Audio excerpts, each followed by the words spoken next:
The Mason Square neighborhood of Springfield. Here there are the constant challenges of the street and the daunting tasks of making ends meet. We're going to spread out here a little bit. So how do you keep your head above water? Did you guys remember how to purge the regulator?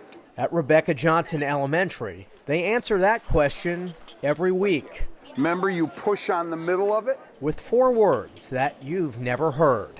Inner city scuba diving. Now pull it down. Yes, sir. It is a first, for sure. First that I'm aware of. Perfect.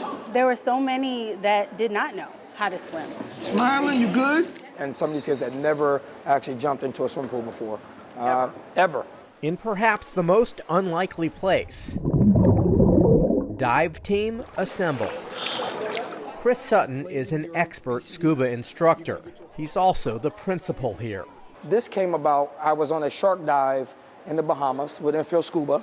And in between diving with sharks, there was a conversation around what I did for a living. And so the idea was birthed about, wouldn't that be incredible getting inner city kids to learn how to scuba dive? Donating their time and their talents. Volunteers from nearby Enfield Scuba and the Springfield YMCA have helped to train the students for more than 2 years. For the 13 kids, ages 10 to 13, it all started by simply getting their feet wet. So CDC has really found that the leading cause of death for kids this age is drowning. And minority kids tend to be 5 times more likely to drown than Caucasian kids because parents haven't learned to swim. 89% of our kids are low income. Part of this process was really getting them acclimated to water. And so before they even got to this idea of scuba diving, they had to become proficient in water. And now, to another level altogether. The plan is to take the inner city scuba team far afield from Springfield. We're going to take 13 young individuals, we're going to get them on a plane, and some of these individuals have never been on an airplane before. And we're going to not only get them on an airplane, we're going to take them to the Caribbean, take them to the Bahamas, and be able to dive in the Bahamas. The certification process is about to start. That's Camden Cook. He's 10 and ready to take a deeper dive. We want to go to the Bahamas so we could swim in the ocean. It's exciting and surprising because I never imagined me doing this before. Is there a ripple effect?